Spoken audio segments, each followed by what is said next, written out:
Salut, c'est MDR, votre rendez-vous avec les comédies françaises. Un podcast de Séance Radio, la web radio du cinéma. À MDR, on aime analyser et discuter des comédies françaises. Et aujourd'hui, on va parler de Le Doudou, de Philippe Mechelin et Julien Hervé, avec Cadmerade, Malik Bentala et Guy Marchand. Autour de moi, j'ai une équipe de choc et de charme. Je sais pas comment dire autrement. Qui est le choc, qui est le charme. Donc, Perry Casson. Salut. Et mon sauce, mon gars, qui a sorti un bouquin, n'est-ce pas? Daniel, faut arrêter, faut qu'on move on, Daniel. Salut.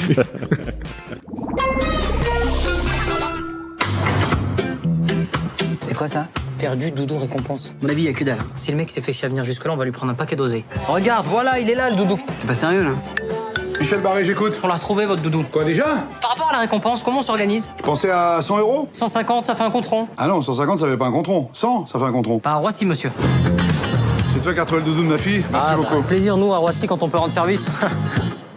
Mais c'est pas le doudou de ma fille, ça? Ça passe, hein? C'est quoi ces conneries? Je peux peut-être vous aider à le retrouver. Sofiane. Michel, t'auras pas ton argent tant que j'ai pas le doudou de ma fille entre les mains, c'est clair? Attends, reviens. Oh putain, le missile, qu'est-ce qu'elle est bonne. C'est ma femme. Hein? Ah ben voilà, on l'a retrouvé, le nounours. Qu'est-ce qu'elle fait, mamie, là? Non, mamie, non, pose ce doudou, c'est pas fini, là. Y a pas marqué pigeon ici, hein? Ah ben pourtant, il y a la place, hein. Je t'ai dit, là? Qu'est-ce que t'as dit là? Eh ben c'était la voix de Cadmerade, donc Michel, qui a perdu le doudou de sa fille à l'aéroport de Roissy. Je sais pas si vous avez un jour perdu un doudou, mais ça peut être un des trucs les plus déchirants que vous ayez à connaître dans votre vie. Donc c'est vraiment un film vraiment à propos sur notre société. Il dépose un avis de recherche avec une récompense, et c'est Sofiane, jouée par Malik Bentala, qui répond et qui essaye de l'arnaquer en prenant une photo de n'importe quel doudou, mais en fait finalement non. Et ça va être une structure de buddy movie et qui va aller d'aventure en aventure. Je te sens inspiré, Vincent.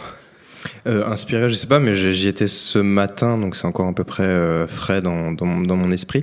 J'avais entendu les échos de MDR, notamment sur après de l'Alpe d'Huez, puisque il a reçu le prix de l'Alpe d'Huez. Voilà, exactement. Donc près du jury.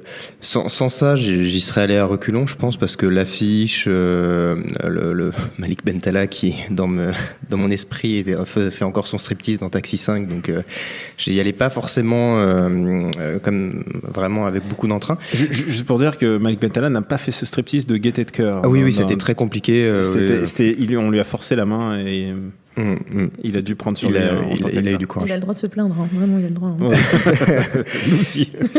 Non, mais simplement, c'est vrai que l'idée qu'on passe 1h30 à regarder un Cadmerade chercher un doudou, c'est peut-être un petit peu bizarre comme ça, mais au final, je me rends compte que le doudou, c'est juste un prétexte. C'est que, au final, si on oublie l'idée de doudou, c'est une espèce, d'enquête, un peu d'aventure, de buddy movie, etc. Et que les deux personnages principaux sont pas forcément les plus intéressants, mais on saute d'un personnage, d'un univers à un autre, et qu'en fait, contrairement à d'autres films de buddy movie où on reste dans l'univers des flics, où on reste dans l'univers de ce genre de choses, là on va dans différents univers, on va dans des maisons de retraite, on va auprès d'un espèce d'arnaqueur d'une assos qui veut aider le Guatemala, genre de choses. Donc en fait, on explore tout un tas de choses différentes, on va à la fac, etc. Et moi j'ai beaucoup aimé aller un peu, ça faisait un peu très scénette comme ça, de passer de l'un à l'autre, et j'ai passé un bon moment, et même à la fin, je me suis surpris à réaliser que Malik Bentala a failli me faire pleurer presque, donc je pensais pas dire ça un jour, donc j'ai plutôt été attendri et un peu touché par ce film. Voilà.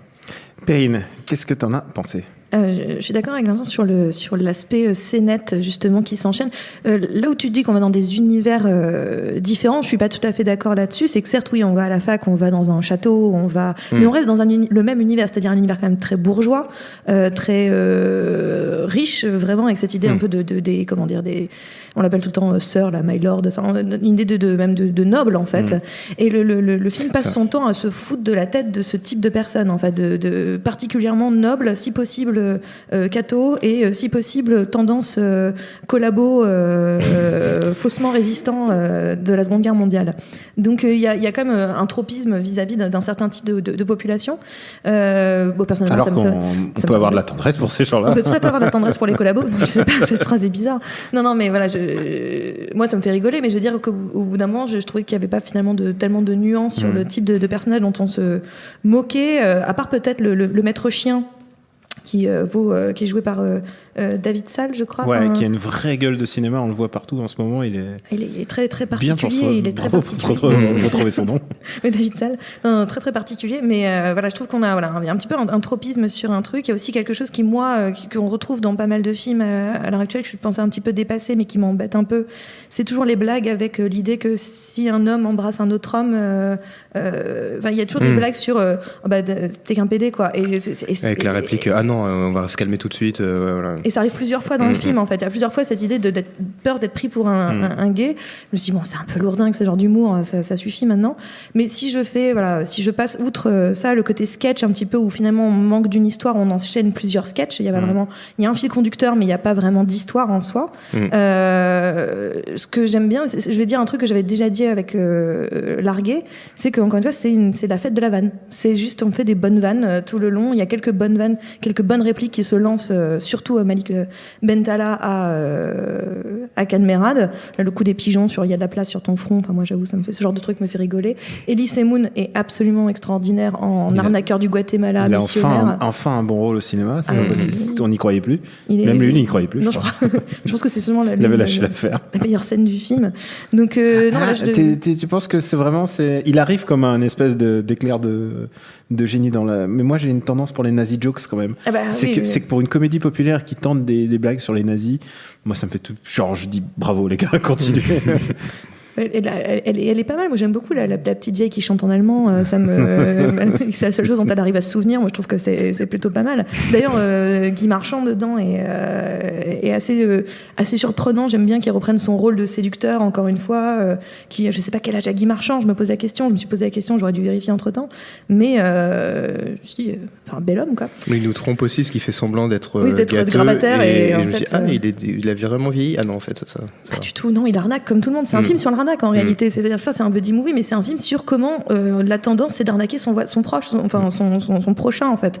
C'est Malik Bentala qui essaie d'arnaquer Cadmerade, Guy Marchand qui essaie de les arnaquer, Elise Moon qui arnaque les cathos. Enfin, il y a quand même, c'est un film sur, ça aurait pu s'appeler l'arnaque en fait, ce film. Guy Marchand, 81 ans, il vient de les avoir. Et il les fait pas du tout. Il ne les fait pas du tout. Il est toujours malicieux. Enfin, en plus, il joue un malicieux. On va s'écouter une petite vanne. Vous dites naze, Doudou, hein? Tu sais ce que c'est qu'un doudou? C'est une peluche qui sent mauvais. Non, c'est un objet transitionnel qui permet à un enfant en situation de stress affectif de se sentir en sécurité. On est sur Wikipédia. Ma fille ne peut pas s'endormir sans son doudou. Un ours en peluche, marron. Je l'ai donné à ma petite fille. Nous sommes à la recherche. Attends, c'est des keufs. C'est des keufs. C'est des keufs. Non, pas du tout, non.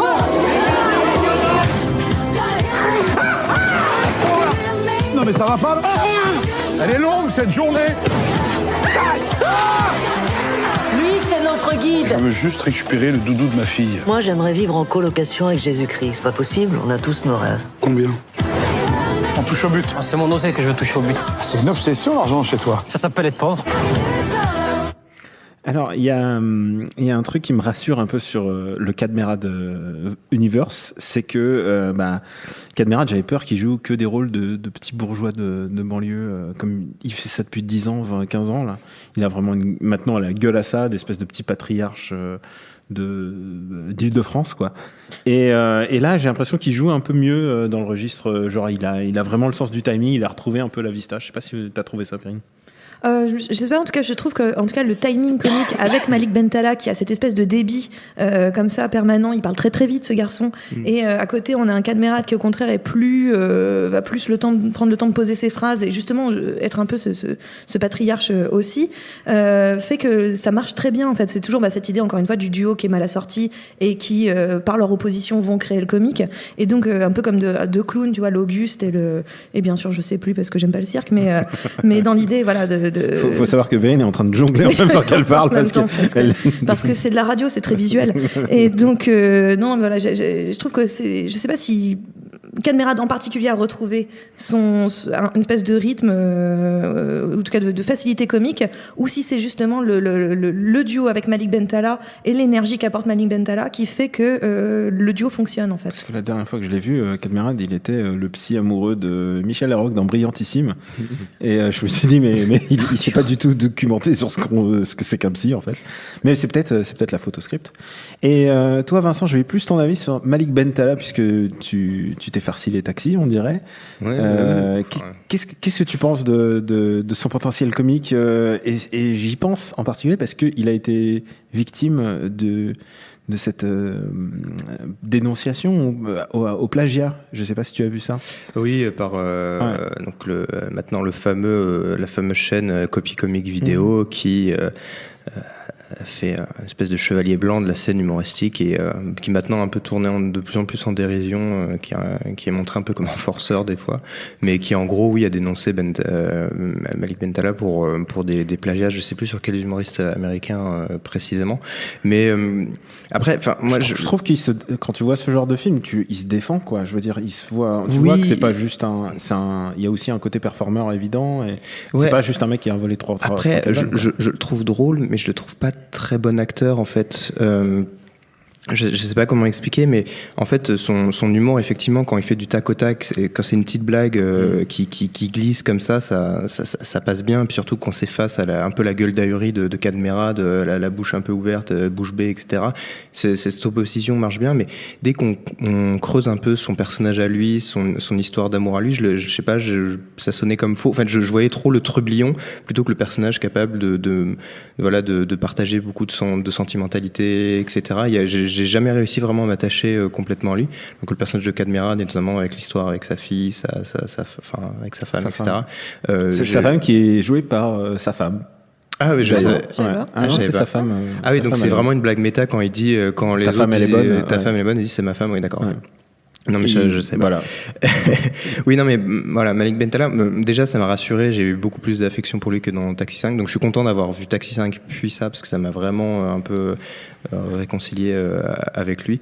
Après voilà, je sais pas quelles sont ses limites, mais c'est vrai qu'au-delà de la punchline, la petite blague pince sans rire, j'ai pas vu grand chose d'autre là-dedans. En même temps, ce que tu disais au début, c'est vrai. Enfin, je suis d'accord avec toi. On se pose la limite de ses capacités d'acteur plus que de comique, tout simplement. Parce que ça, comique, moi, je trouve qu'il fonctionne très bien.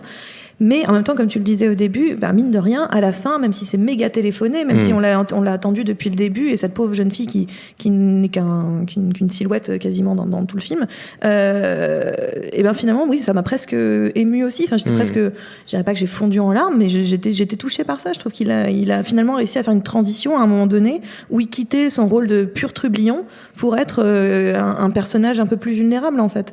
Et c'était un peu joli. Un adulte, enfin, ouais, en gros, mais enfin. Je parlais notamment il y a juste un plan, on le voit avec une larme qui coule. Et en fait, j'ai été perturbé parce qu'à un moment, j'ai un peu soufflé du nez et en même temps, c'est quand même émouvant. Du nez, on en parle beaucoup dans NDR. Tout le contexte, le rire souffle du nez, c'est la base du rire au cinéma parce que c'est discret, c'est français, c'est très français.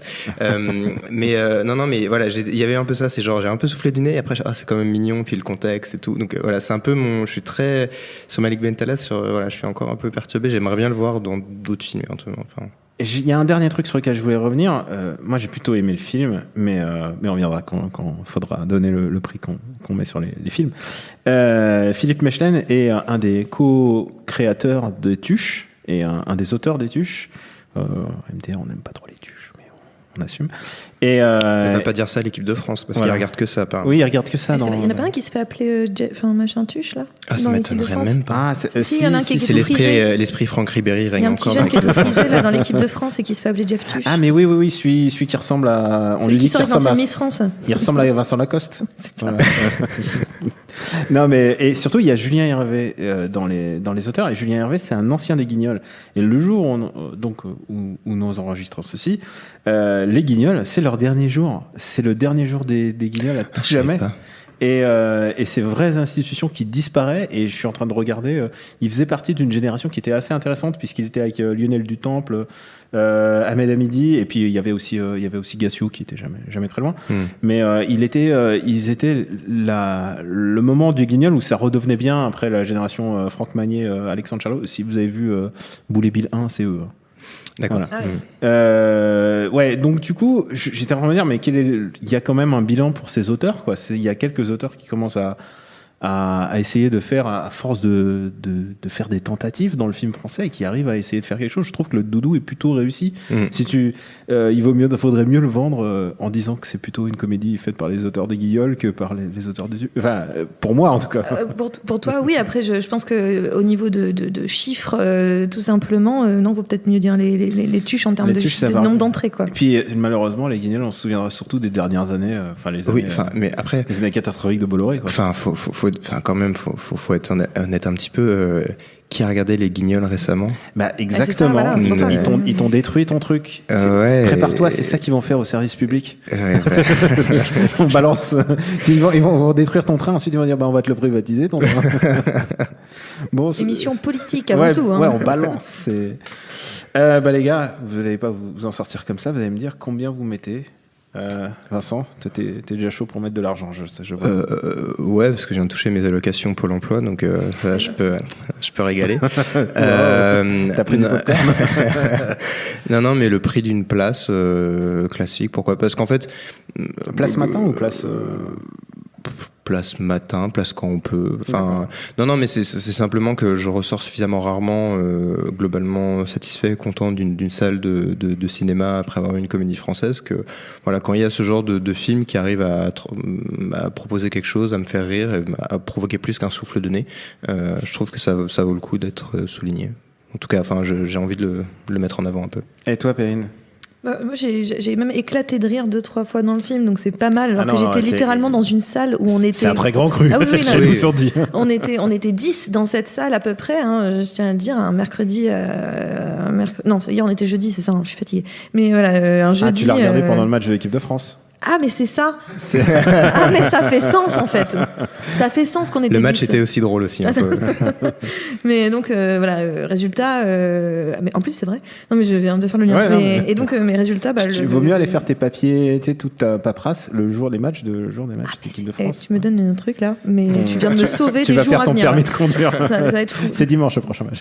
Mais non, voilà, donc résultat c'est que quand t'es dans une salle qui est pas pleine, et vraiment rire c'est rare. Donc il y a quelque chose comme ça. Donc moi je dirais je le mettrais quand même un bon 5 € parce que je reproche juste le fait que c'est plus des sketchs qui s'enchaînent avec encore une fois un certain humour qui moi parfois que je trouve un petit peu dépassé. Mais voilà, 5 € parce que j'aime beaucoup le duo de base. Alors écoute, moi je mets 5 € pour le duo parce que j'ai vraiment bien aimé, et je mets 4 € de plus pour les blagues nazies. Voilà, je suis bon client. T'es un vendu aux blagues nazies, toi. Non, mais je suis un bon client des nazi jokes, et surtout d'un truc qui essaie d'être un peu crade dans un film qui est quand même très très calibré et très très bon esprit, parce que c'est ultra bon enfant, il y a plein de bons sentiments et tout ça, et je trouve que le duo il fonctionne bien, quoi, en fait. Alors je te dis pas que c'est Francis Weber dans 20 ans, quoi. Mais aujourd'hui, en 2018, j'ai pas vu beaucoup de meilleures buddy comedy que je recommanderais très sincèrement. Donc voilà, je mets 9 € pour cette comédie. Ça va faire plaisir à l'amicale des anciens nazis. Ouais. Voilà. Ah ouais, désolé, mais bon, il faut qu'on balance sur eux aussi. Et Vincent, tu t'en sors pas non plus. Quelle est ta reco? Alors moi, c'était un truc qui a popé un peu de manière automatique. Un père qui veut absolument retrouver un doudou, un jouet pour son enfant. J'ai forcément pensé à La course aux jouets avec Arnold, donc un film qui a un peu plus de 20 ans maintenant et que j'ai regardé presque tous les Noëls à la télévision et que je regardais avec un grand plaisir. Donc c'est ton flic à la maternelle, toi.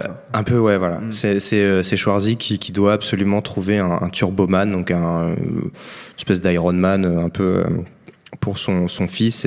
Tout est en rupture de stock, et ensuite ça devient complètement méta parce que lors d'une parade il va incarner lui-même ce super-héros. Donc c'est déjà un discours, je trouvais, sur la carrière de Schwarzy. Enfin, c'est pas une réflexion que j'ai eue à l'époque quand j'avais 5-6 ans, mais j'ai essayé d'y repenser, ça m'a marqué. Je suis en train d'imaginer si j'aurais eu la même en regardant le jouet.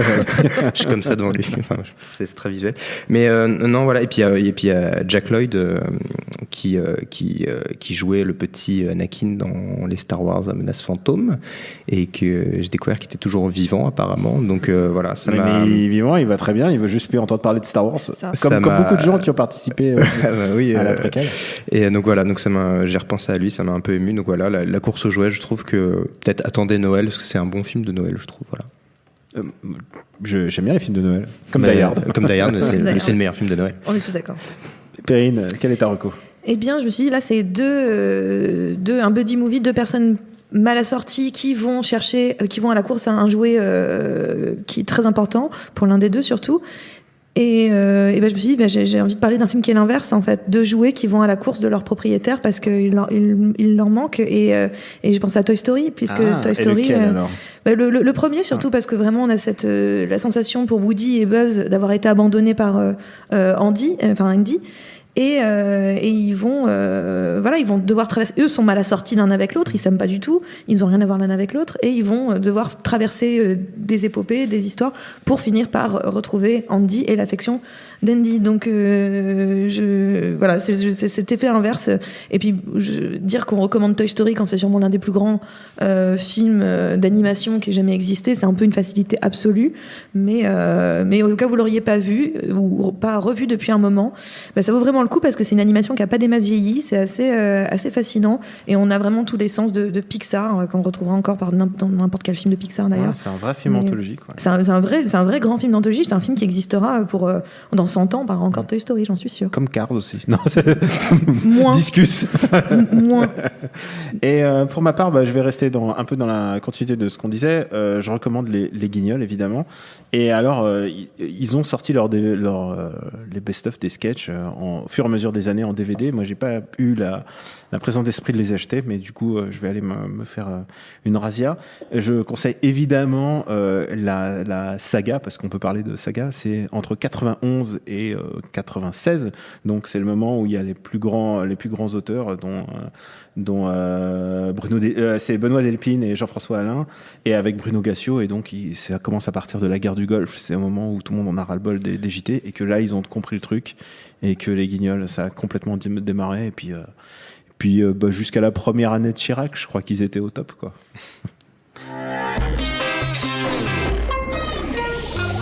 Merci à Quentin, notre doudou transitionnel pour la technique. Pour nous retrouver, c'est MDR sur Apple Podcast et sur toutes les applis dédiées, et également sur SoundCloud. Merci de vous abonner, de nous laisser des commentaires et même d'en parler autour de vous.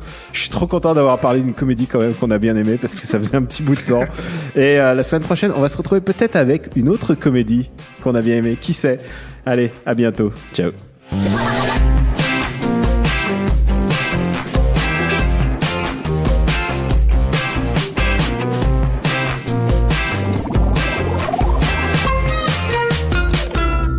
François Truffaut disait que Johnny Guitar avait été fait sur mesure pour John Crawford. Tous les premiers lundis du mois à 19h sur Séance Radio, retrouvez Flashback. Le film a en effet la réputation d'être le tournage le plus dangereux de l'histoire du cinéma. Pour tout connaître de l'actualité des grands classiques du 7e art. Avec Antoine Cyr et Antoine Julien, et sur toutes les applications podcast.